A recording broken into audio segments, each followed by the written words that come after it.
Assalamualaikum dan salam sejahtera kepada bangsa mekanika di luar sana. Hari ini kami berada di Kota Baru, Kelantan untuk review kereta ini. Evo 7 ke 9? Okey. Jangan lupa tu, tengok kat terus. Tapi sebelum tu, bila kami tengok ramai yang menonton mekanika ni sebenarnya dia belum subscribe lagi rupanya. Jadi tolonglah tekan subscribe, tekan butang loceng, tekan like sekali jangan lupa.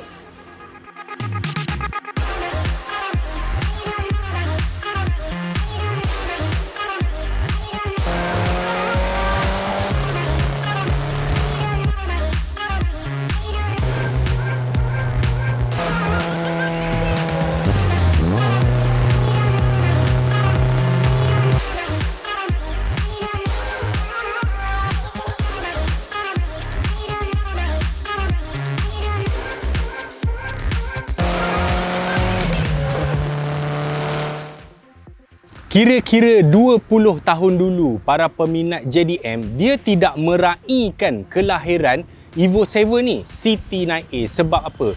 Evo 7, 8, 9, 10, dia tidak lagi khusus JDM. Berbeza dengan Evo 1 sampai 6 yang cuma ada JDM sahaja, di Japan sahaja, right hand drive sahaja. Ia dianggap JDM. Tetapi Evo 7 tidak. Bagaimanapun, kita kena ingat Mitsubishi dia dah tak buat Evo. Jadi hari ini tak kiralah kalau ada Evo 18 sekalipun, kereta tu tetap diburu oleh peminat-peminat JDM. Sebab Jepun dah berubah sekarang ni. Dia tak buat dah fokus ke arah kereta-kereta sports sedan macam ni.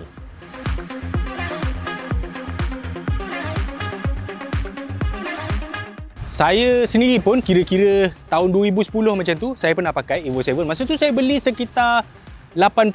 Saya pakai 3-4 tahun, saya jual balik 85,000. Sebabnya kereta semakin lama semakin mahal, semakin susah dicari dan kereta ni dah tak ada yang baru. Untuk standard hari ni, kita dah tak dapat beli hatta Evo 7 sekalipun pada harga bawah 100,000. Saya rasa paling murah boleh beli pun mungkin 120, 130,000. Itulah harga kereta-kereta JDM sekarang.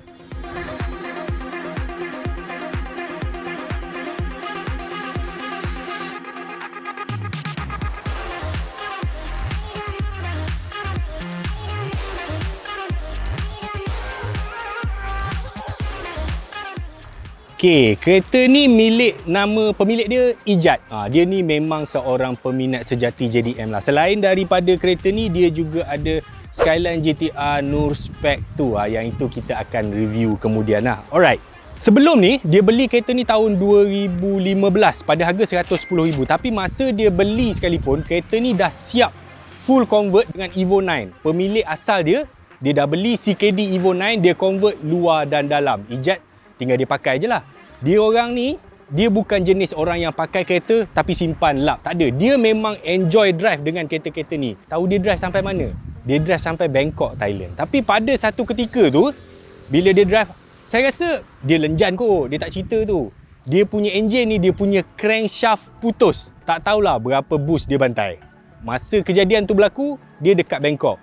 Jadi, bila enjin dah breakdown macam tu, dia pun fikir-fikir balik. Alang-alang dia nak full rebuild semula kereta ni. Yelah sebab dah lepas 4-5 tahun kan.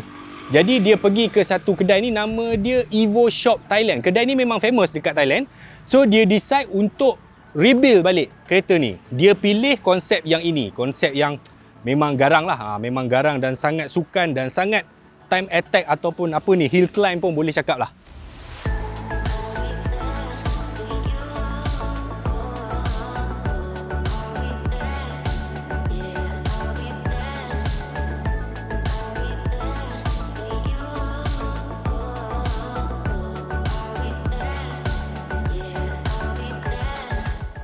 Konsep yang dipilih untuk kereta ni ialah Voltex circuit. Voltex pun dia ada banyak variant, tapi ini Voltex yang paling agresif dan paling garang sekali. Sebenarnya pada bahagian depan kereta ni tak ada satu pun bahagian asal Mitsubishi. Daripada dia punya bonnet, dia punya bumper, dia punya splitter, cannet, fender, semua daripada Voltex. Dan Voltex sebabkan dia ganas, kalau kita tengok dia punya cannet ni memang, ya ampun, ini kalau langgar ni boleh putus leher ni. Dia punya fender tu sebenarnya at least berapa tu? At least 3 ke 4 inci lebih lebar berbanding kereta ni yang standard. So bila kita tengok macam ni, memang seram juga kalau nampak malam-malam ni.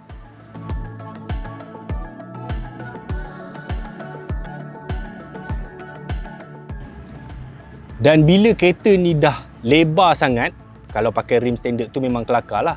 Dan disebabkan kereta ni dia buat dekat Thailand, dan ni selera style Thailand sikit lah. So dia tukar rim kosmis. Saiz dia 18 kali 9.5, offset negatif 15. Tapi tu pun masih tak cukup untuk menolak rim ni keluar. Justru itu dia telah memasang spacer. Saya rasa spacer tu at least mungkin ada 20mm. Okey. Dari segi pengendalian, bila dah garang, kenalah handling bagus. Untuk kereta ni, dia dah dipasangkan dengan brake, Elken, 6 port depan dan juga 4 port belakang. Dan untuk memantapkan lagi pengendaliannya, suspension kena tukar lah. Standard lah, kalau kereta-kereta JDM ni, dia pakai Tian Adjustable High Low Soft Hard. Dan juga bawah kereta ni, atas kereta ni, under brace, upper brace, semua dah diikat dengan babar daripada Casco. Wah, memang JDM.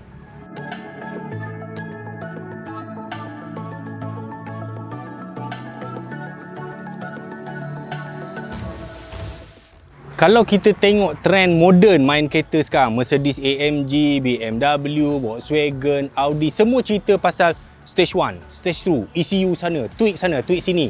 Tapi yang ini, kita main stroker kit, barulah old school. Kereta ni, asal dia 4G63 ni 2000cc, tapi dia dah pakai stroker kit 2.3 liter daripada Eagle. Dan modified engine ni sebenarnya agak banyak dan mustahil saya boleh ingat semua benda. Nasib baik ada rahsia dekat situ. Okey. Stroker kit 2.3 ni dia menggunakan piston Wiseco 87mm. Dia punya rod bawah dia pakai Manly, dia punya cam GST Stage 2, dia punya intercooler kit daripada G-Ready, blow off HKS Super SQV. Lama dah tak tengok HKS tu. Westgate Tial, apa lagi ni? Turbo dia boleh tahan juga ni. GTX 3582R. Jadi bila kita dah upgrade engine macam ni, fuel system kena upgrade lah. Untuk fuel system ni, dia pakai apa tu? Fuel rail AEM, fuel pump Wabro 450 dengan extra Bosch injector 1050cc dan juga sistem exhaust daripada truss yang dibuat dengan bahan titanium. Dengan modified tadi, berapa dapat horsepower dia? 490 sahaja. Okey, sebab bila kita dah pakai setting-setting macam ni, boleh je kita nak horsepower tinggi. Cuma setakat mana kita nak boost dia. Kalau dalam case ni, Ejad ni dia letak boost 1.8 bar sajalah. 490 kalau daily drive, just nice. Lagipun dia punya gearbox masih standard. Dia cuma pakai clutch plate OS Giken.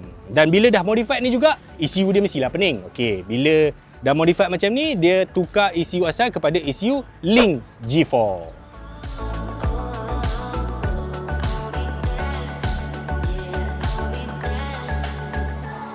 Kalau kita tengok interior kereta ni, kita tahu memang ini jenis kereta yang dilenjan. Dia tidaklah jenis owner bangun pagi, gosok kereta, hisap surya, minum kopi depan rumah, tak ada. Ini dia masuk kereta, dia start keluar pagar 1828, dia rembat. Dia memang menghargai teknologi yang telah dibuat pada kereta. Yelah dah upgrade enjin tinggi-tinggi kan, nak buat kilat-kilat buat apa? Lagi satu, macam yang saya cakap tadi, bahagian dalam dia dah disalin dengan Evo 9. So Evo 9 memang dia datang dengan Recaro kulit. Dan untuk memang sangat JDM lah bila kita masuk kereta dengan ada banyak meter bersusun, defi 6 beradik. Lepas tu dia pasang apa lagi tu? AEM, FU ratio meter, lepas tu ada FXI, FVCR. Jadi interior dia memang mengingatkan saya kira-kira 20 tahun lepas. Saya ni dah tua sangat untuk main kereta sebenarnya.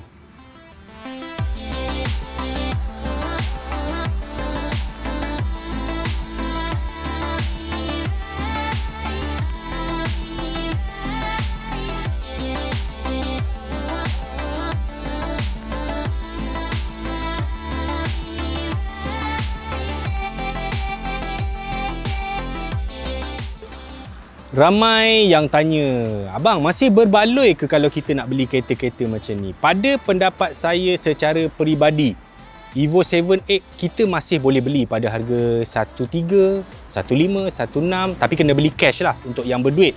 Tetapi kita kena ingat, 1 sampai 11 Evo dah habis, dah tak ada dalam pasaran. Siapa yang pegang kereta ni, dia mempunyai nilai sentimental value. Kereta pun sedap sebenarnya. Bawa kereta-kereta macam ni, dia tidak sama dengan kita beli A45, AMG, M3, apa Volkswagen R apa semua kan. Kereta ni dia rough. Bila kita bawa tak laju pun kita rasa laju sebab dia bising. Kita boleh feel that power tu atas jalan. Dan kereta-kereta macam ni memang dah standard datang dengan 4-wheel drive. Okey, itulah saja kisah Evo Voltex circuit kita pada hari ini. Malangnya owner dia tak nak masuk dalam kamera. Owner dia pemalu sikit. Tapi owner dia handsome dan banyak duit. Okey, kalau siapa-siapa yang ada pertanyaan ke apa semua kan, boleh komen-komen dekat bawah. Selamat tinggal set kita. Tapi set kita jangan lupa support lah. Tekan subscribe tu. Like. Loceng. Beres dah? Klik dulu dah. Cari nasi budu ni.